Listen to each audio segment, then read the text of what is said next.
Hi everyone, welcome to my channel. My name is Omid Jazi. I'm an assistant professor of statistics. This is the first lesson for a short course on longitudinal data analysis, which I also taught for undergrad students at the University of Toronto, Mississauga last winter. In the first lesson, I'm going to talk about introduction to longitudinal data analysis.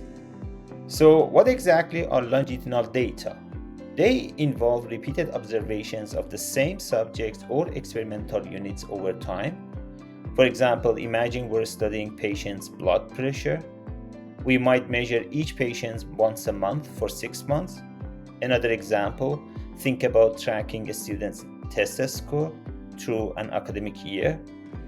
Each student contributes a measurement at each time, and those repeated values let us study change rather than just difference between people.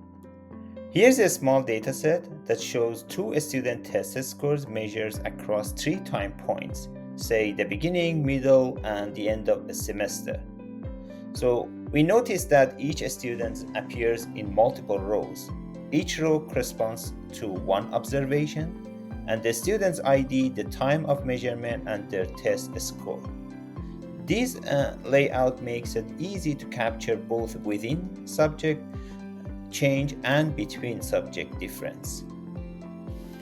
Next, why longitudinal data? Unlike cross-sectional data, which take a snapshot of individual at one point in time, longitudinal data tell a richer story. They reveal trajectories, how people change over time, not just how they differ right now. For example, two patients might have similar blood pressure at one point. However, one could be improving over time while the other one is worsening over time. Something that cross-sectional data cannot show. This is why analysis of longitudinal data is so powerful for understanding patterns, treatment effects, and developmental changes. Next, differences between cross-sectional and longitudinal data. The main difference is correlation. In cross-sectional data, every observation comes from a different person, so we can assume independence. However, in longitudinal data, repeated measures from the same persons are not independent. A patient blood pressure today is usually similar to the one yesterday. That's within subject correlation.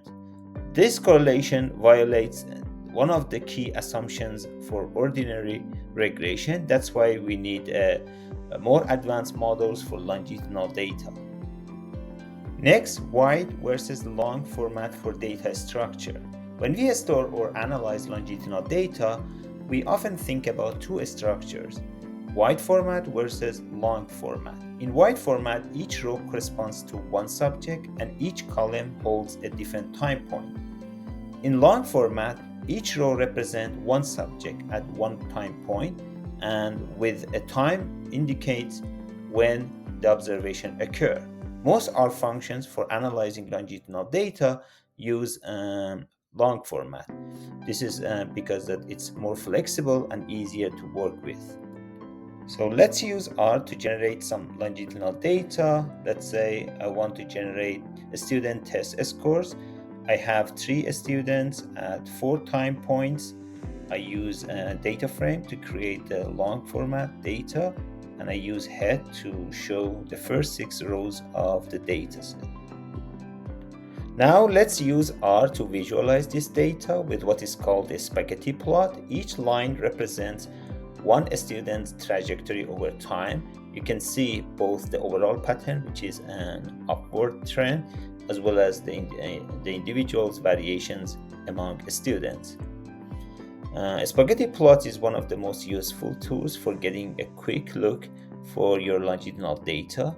They help you detect trends, outliers, and differences in slopes between individuals and groups. So here's the key idea again. In longitudinal data, measurements on the same subjects are correlated. This violates the independence assumption, which is used in many standard statistical methods. For example, a person's lung function today is correlated with the lung function tomorrow. And if we ignore this dependence, and there will be consequences for estimations, which we will discuss in future lessons.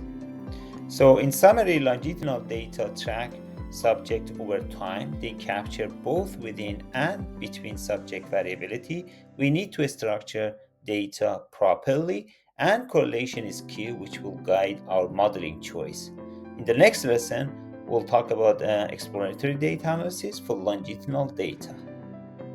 Thanks for watching. If you found this helpful, please subscribe for more lessons on longitudinal data analysis. See you next time.